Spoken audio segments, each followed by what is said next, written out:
Hey, what's up, what's up, what's up? Gracious good morning, good people. It's your girl KB. You know what I do, and you know why I do this. Tuesday, June 11th, and it is 3:03 in the a.m. And I am reading just for today. And as I've often shared, I get caught up on the titles. And today's title is a ooh-wee. It's entitled Living Clean. And it says, as we recover, we gain a new outlook on being clean. Life can become a new adventure for us. Now, for many of us, living clean means being as messy as I want to be, but don't get caught in my mess. Living a series of lies and hoping there is no blowback. Amen. Let's keep this real. Let's keep this up front. Many of us are living dichotomous lifestyles. And never the twain shall meet. You know, I'm this way over here. I'm this way with this group of people. And over here, you know, I speak like butter wouldn't melt in my mouth. I'm calm, cool, and collected. Amen. You know, I know this point of reference won't make sense to young folks, but, you know, to us OGs, you know, we're living like Eddie Haskell. And if you don't know who that is, I'm going to tell the young folks to YouTube Eddie Haskell. You know, and just the smarmy slime factor that is associated with this particular television character. And again, that's how most of us live. You know, I have an image to maintain. We certainly do. You have an image to maintain. And the rest of you is empty. The rest of you is hollow. The rest of you is shallow because you're more concerned with the facade than the internal workings. You know, I'd rather have a house that looks shabby on the outside, pristine on the inside. You know, the outside can always be painted or touched up, but the internal workings, like the plumbing, the wiring, you know, the things that make this house function, I'd rather have that pristine. Because things are going to get scuffed up. You can have a brand new car and drive it to show it off and have 50 door dings by the time you come back to your car. So, again, I'd rather have something internalized than worried about the facade. Okay, let me hit this again.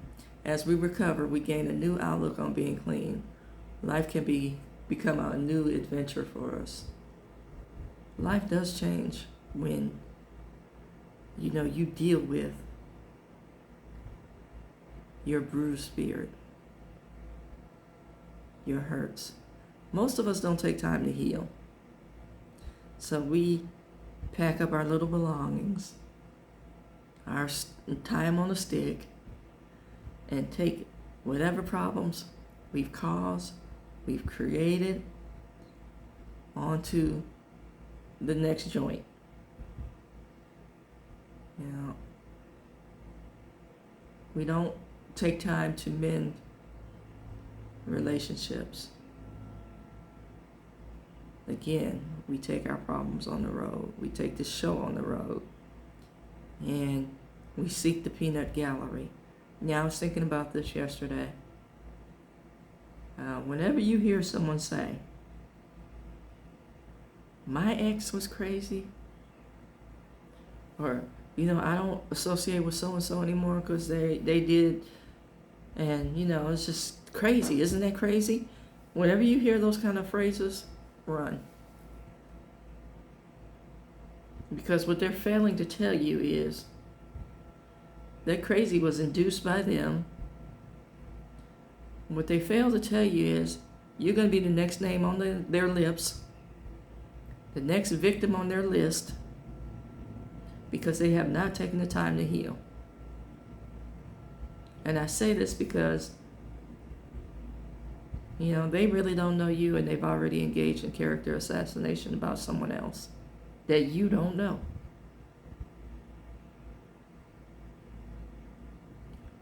Let me get back to the reading. It says, the using life is not a clean one. And that is whatever it is that you're using. Please don't think that recovery means only drugs and alcohol. We are all in recovery from something. And for most of us, it's trauma. The using life is not a clean one. No one knows this better than we do. Some of us lived in physical squalor, caring neither for our surroundings nor ourselves. See, we live in physical squalor. And that doesn't mean you live in a raggedy house. I mean, in this context, it kind of does. But we live in mental and emotional squalor, and we're content with it. We're willing to accept any old thing, and here I go with my favorite subject again, as love. Because we've been denied it. So we're willing to take just good enough, a reasonable facsimile.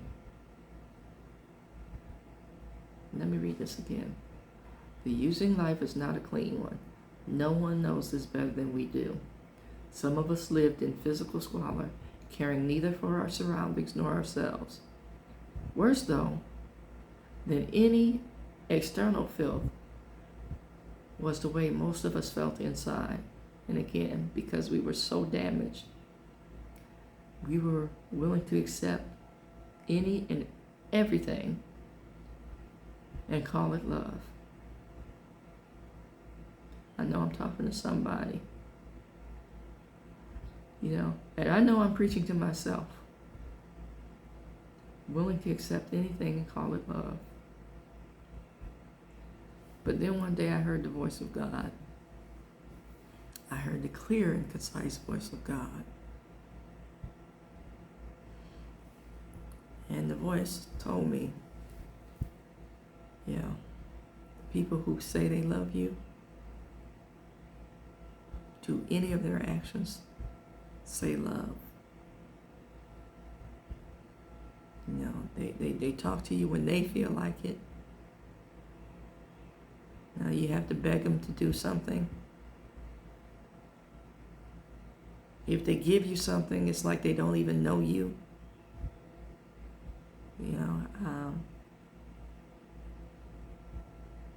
If they give you something, it has strings attached.